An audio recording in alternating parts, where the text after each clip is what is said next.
Hey, everybody. I hate to just get straight into it, but we've got breaking news out of the UK. As you may have seen, there's some pretty crazy stuff going on with the Bank of England and the pension funds over there. Troubling news. It's all pretty crazy, but it is also a kind of exciting time because we do have a foreign correspondent. It's the very first time in the history of the show. He's a Scottish journalist. He's based out of London. Taylor Stewart. Taylor, how are you? Hi, Ben. Hi, Emil. How you doing? Great to meet you both. Hello.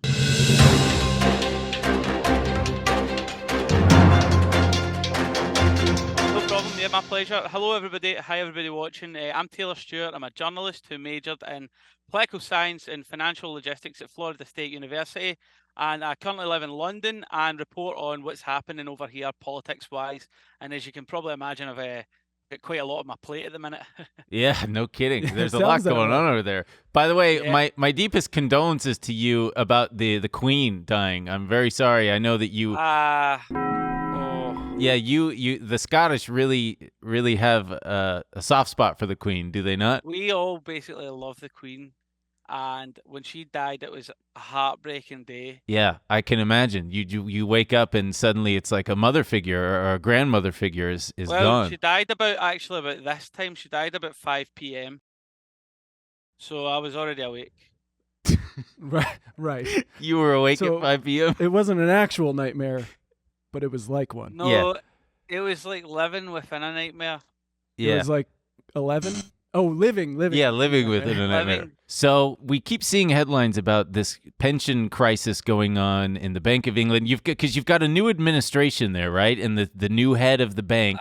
Basically, the banking situation right now, it's like a big game of chicken. Basically, this game of chicken involves two drivers, both headed for each other, but coming from opposite directions. And come on, imagine that. Yeah. The first to swerve away will lose, and the winner gets to zoom off into the distance, triumphant. But if neither person swerves, you have an almighty crash that can take down buildings and bystanders. That's how I like to look at this. Yeah. And that's what I see happening, a humongous crash with casualties. Everywhere. And I mean real casualties as well as figurative casualties. Yeah, because in the two drivers in this game of chicken are the Bank of England and the pension funds, right? Yep, exactly. The thing is about the UK economy in a nutshell is a bit of a double-edged sword, so to speak. In what sense? In many senses.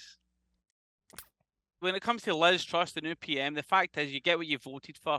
Now, I personally didn't vote for her, but a lot of people did. And the thing is, fair is fair. Got it. Fair is right. In Liz fair. we trust. In Liz we trust. Are you feeling the sting from inflation? Like, what's going on in your day-to-day? Because inflation is worldwide. What's going on? The price of crisps, are they up? The way I see inflation, it's like a big balloon, right? Right. Sure. It's okay. It's okay, Taylor. You got it. The Scottish love balloons. He's a little bit tickled by that. A balloon, you inflate it, and the bigger and bigger it gets, and eventually it bursts, and that is a problem for your balloon. You can't argue with that. You really can't argue with that. You can't. McDonald's double cheeseburger is £1.40 or something now. I'll put that into dollars. Well, actually, you know what? This is actually a good point as well. The pound and the dollar are almost identical now. Yeah. They're almost identical in worth now. Right, the pound used to be so mighty compared to the dollar, but these days it's pretty much gone the way of the doubloon. Yeah. The balloon that popped. Yeah. A doubloon, but yes. Oh, a doubloon. Yes, it's gone the way of the doubloon. Right. It's like pirate money.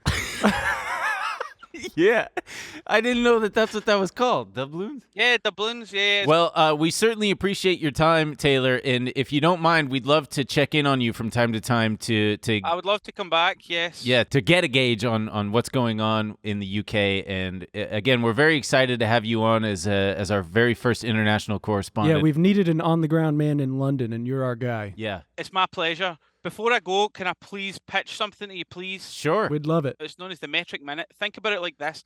A lot of confusion arises when it comes to discussing time and money. It's a bit of a mess, really. 1 minute equals 60 seconds, yet $1 is 100 cents. Does that make sense to you? No, never has. I was always sus about that. The workaround for this economic crash is to integrate my metric minute. 100 seconds in a minute, 100 minutes in an hour, $1 per minute equals fair is fair. Time is money, after all. Hey, I love it. I'm on board. I think that that's something that you should try to pitch to Liz Truss, and then she can pitch it to the UN, and we can. The UN is my target. Like for some sort of attack? But no. Oh. No.